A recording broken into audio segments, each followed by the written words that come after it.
Today, I wanted to talk about some of the experiments I've run over the past 6 years. So, number one, when my boss is out, I would skip the dailies. For a while, I was banging this drum of the purpose of the daily stand-up is to report to your boss. The daily stand-up is completely ridiculous practice nowadays that we have.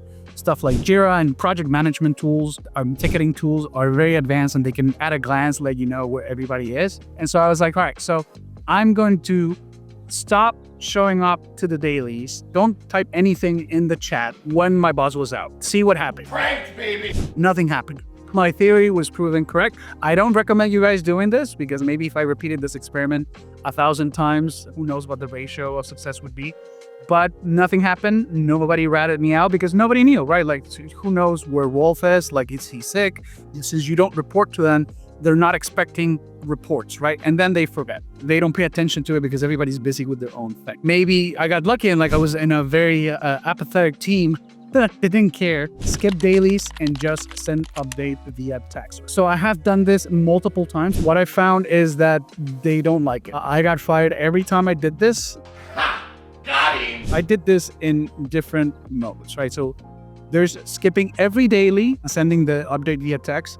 And then the other thing I did was skipping one daily a week or something like that. If you do the skipping every daily and just sending your update via text, they don't have it. They will not tolerate that. I was only able to get away with it for about a week and a half before I got fired. The one where it's like one time a week, it takes longer for them to get upset about it if they ever do.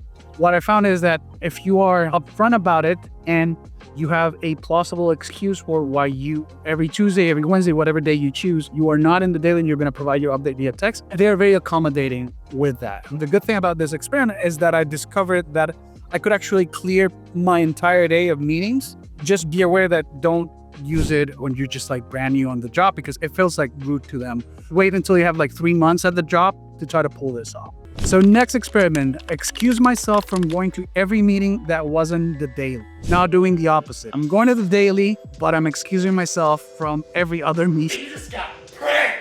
The results here were still that I got fired. So the purpose of this experiment was to test the boundaries on this notion that employers tell you all the time that you can not show up to work as long as you give them notice. Like they're always big on like, give us notice, let us know in time, be in contact. So I was like, okay, let's see if this is true. I'll go to the daily stand-up and I'll give you notice of me skipping every meeting until you bring it up. And yeah, they do bring it up. They do notice. But the different versions of this experiment was like, I'm going to skip every meeting. All right, fired quickly. Then it was like, all right, so I'm going to go to the daily stand-up. I'm going to go to every meeting except this other meeting that happens on Wednesday. And I'm going to excuse myself all the time. I'm going to give them notice. They catch on to that way more quickly, believe it or not. The reason is that it creates a very specific pattern. If you are all over the place, missing meetings and skipping meetings, there's still a pattern, but they have a harder time consolidating what it is. Running all these experiments is where I realized that, hey, yeah, employers let you get away with a lot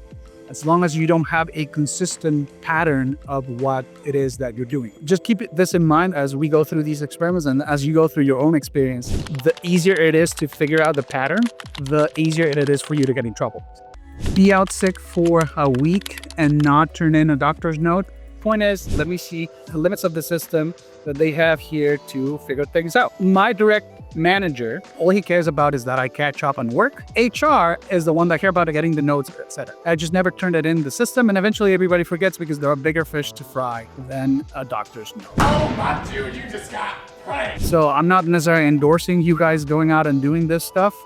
But if you're sick one day and you don't feel like going to the doctor and you come back to work, maybe try it. The point is not antagonizing them, not telling them, no, I'm not going to turn in the doctor's no, I don't care. Like the point is like, oh yeah, I'll do it later. I'll do it later. And then they just forget. The next experiment, taking a few more vacation days and pretending like I had communicated it. It's like, imagine you're supposed to come in on Monday and then you don't. You come in on Tuesday and then you act as if I was supposed to come back on Tuesday. Yeah, totally. Filthy prank. In one of them, they caught me and they fired me. The second one, they didn't realize. They were like, oh, okay, cool to have you back. And remember that I have contempt for employees. I do this on jobs that I don't care about. Don't tempt fate. The next experiment, ask my boss for permission to be off, but then just don't request the time off from HR or from the system. These are inhuman bureaucratic systems. Sometimes they just like, oh yeah, go to a website and input your time off, right? So you don't even have to interact with a human. So those are the cracks that I like to exploit with these experiments, right? Which is like, what if I just don't comply with your stupid bureaucracy? If you want to write in the time off, you do it yourself.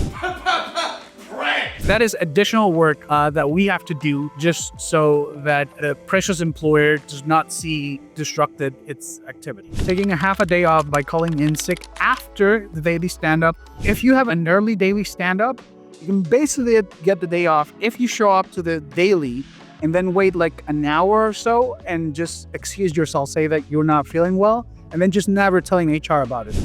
Oh my dude, you just got pranked. It's kind of like a freebie that you get. So go ahead and take your freebies whenever you get the chance. Just remember not to abuse it. Hey, Rolf here. If you found the content of this video useful, please like, share, and subscribe. It really does help the channel grow and get the word out to more people about job stacking. Thanks. Apply for 2 different roles at the same company the same day. What happened was that they didn't realize that the same recruiter called me twice, the same number, asking for 2 different resumes. I interviewed for both. I got one of the jobs. The other one, I didn't make it past the interview, but they never caught me. Pranked, baby. Yeah. So this was to prove you guys, like, you just have different versions of your name, different email. You're like a completely different individual online. For now, there's no world ID, systematic ID that ties your identity to everything. The next experiment, apply with the same name but completely different resume at a company that had previously fired me. This is an experiment that is incomplete because I heard back from them up to a point. I was going through the hiring process and then they stopped calling. But because employers are employers, I don't know if it's because they found out, they realized that it was me, or if I just didn't get the job. I just did this to prove like, hey, like there's no permanent record. There's no logs going off like, like this guy, he was already here, blacklisted, whatever. Like that doesn't happen. Having a coworker do my work for me by telling them I'm not sure what to do or how to do the task, but don't communicate this to my boss. The idea is basically to leverage the isolation of communication layers in a company. Your boss doesn't know how you're doing the work. Your coworkers don't necessarily know what your work entails, like what you're trying to do. So what I was trying to prove with this experiment is that you could leverage these layers of isolation by curating specific messages. You're not telling your boss that Brad is helping you with this task. You're just reporting like, yeah, progress is being made on this task. At the same time, you have one of your coworkers, you're asking them questions and getting them to complete the task for you. Nothing bad came of it. I was able to turn in the task. I did it again. I repeated it again in other jobs and it worked as well. I was able to turn in the task. Your colleague doesn't resent you, that I could tell. I didn't create a pattern where I'm always going to this person so that they can fix my tickets, my task. It's something very pointed. You just got pranked. Doing nothing or very little during onboarding. This is something that you can't do today. Onboardings have become way more annoying and employers a lot less tolerant. I used to just filter employers by seeing how they behave during onboarding. Right now, I recommend hey, just be diligent during onboarding because they're really looking at you. They've gotten a lot more micromanaging the past 2 years. Have someone impersonate me on a call. This is just for pure science. This is just to, again, prove that employees don't really pay attention. But I don't think it was going to be sustainable in the long term. I've also seen other people, they got the jobs themselves. They interview and then they gave the job fully, like even meetings, like in-person meetings to somebody else. But it's very risky. I don't recommend it. A day before starting a new job, request to start a day late, then repeat. I got a new job. I was supposed to start on Monday. And then on Sunday, we'd tell them hey, sorry, I can't start on Monday. Can I start on Tuesday? And then they would say yes. And then on Monday, we'd say hey, sorry, I can't start on Tuesday. Can I start on Wednesday? Yes. Oh my dude, you just got pranked. Eventually, they just let me go. They rescinded the offer. Other times, they would tell me no, you can't start on Tuesday. You would have to start the next week or the next 2 weeks because they do onboarding on batches. What you can learn from this is that you can't push your start date without repercussion at the very least once. Just know that you can play that card if you need to. Be on meetings, but never say anything. Always just interact by text. What I did was show up to meetings diligently, on time, but then always have trouble. My microphone is broken. I haven't got a new one. Usually nothing happens. Usually they're very understanding. Eventually they will ask you to fix it, fix your mic or get a new one. If they're good, you can get some money to buy some equipment. Agree to turn my camera on during meetings, then simply not. This is something that I talk about all the time. Do not antagonize the camera on people and just tell them that you're going to do it and then just don't do it. And they have to bring it up again hey, turn your camera on, turn your camera on. If the thing that they're asking you to do is important, they'll remind you and they'll remind you again and they'll remind you a third time. My 2 favorite jobs right now actually started like that. They started camera on I said, cool. For a few weeks or even the first month or so, I was cameras on all the time, got them used to my face. And then I simply stopped turning the camera on. Nothing happened. Sometimes I'd randomly turn my camera on to remind them of my face. The rest of the time it's just cameras off, and nothing happens. Because I get a lot of comments, a lot of questions online about this, like, camera, oh my God, I'm so stressed with the camera. Just turn it on a little bit and then just turn it off. Nothing happens. They can't hurt you. Got him. International trips without taking a day off or letting anyone ever work. No, I've talked about this before, and that this is my new filter for employers. When you're properly set up, this is one of the great benefits of not only job stacking, but of remote work. You can just do it. Remote work is worth so much more than just whatever difference in salary somebody going to the office, or whatever career opportunities you have or that you're missing because of remote work. Like, it's just worth so much more.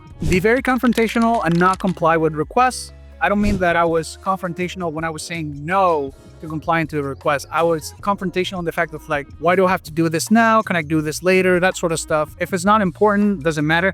But if you are not complying with stuff that is important, eventually they just fire you. You don't have to comply immediately with everything that they request. The canonical example of what I mean is, like, when an employer asks you to update your LinkedIn so that it reflects that you work for them. I won't do it. I don't have a LinkedIn. I don't use LinkedIn. I don't want to open a LinkedIn account. Oh, but you have a LinkedIn. We spoke on LinkedIn. Yeah, but I don't update it. I don't keep it up there. I don't like it. Or I will do the thing and then just don't do it. Volunteer to do some task, then don't do it and never bring it up again. I've gotten away with this a lot. Never gotten fired. Never gotten in trouble. You just got pranked. Usually if it's like a volunteer thing, it's usually not that important. Otherwise, it would be a formal task and it would be on the backlog and somebody would be taking care of it. Have HR complete paperwork for me by refusing to do it myself or waiting until close or past the deadline. So this is another thing that I discovered, which is that when you sometimes don't comply with those tasks, they're forced to do them themselves, because those type of requirements are actually HR's job. It's not your job. Your job is to hand out whatever it is that they need that they can't get themselves. If it's something that they can get themselves, they're just wanting you to do their job for them. And if it's something that they can't get themselves and so they need your cooperation does not mean that you have to go through their systems, whatever bureaucratic steps they have. It's their job to get it on the system. And so basically, I would let them know in more or less words that this is what's happening. Like, hey, honey, I gave you the thing that you need. This is your job. Like, put it in the system. I don't have to put it in the system. Propose some new task or work that needs to be researched. Work on it for a week or two and then say it can actually be done. I've done this a million times. It works like a charm. Just say, like, hey, I'm going to research whatever. This system is compatible with this other thing that we have. And so maybe we can do X practice. And then, oh, sure, like, go ahead and do it. And then just come back a week later. Oh, sorry, can't be done.